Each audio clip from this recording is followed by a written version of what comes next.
జన్మనిస్తానన్నావు, జంటై ఒకరి పంటై వెళ్ళావు.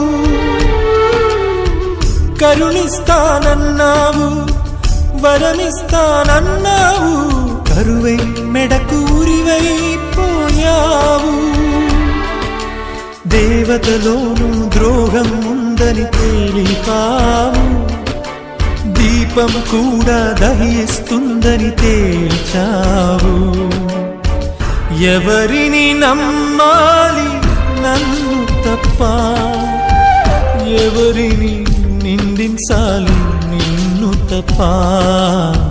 నువ్వంటే ప్రాణమని, నీతోనే లోకమని, నీ తోడే లేకుంటే బ్రతికేది ఎందుకని ఎవరికి చెప్పుకోను.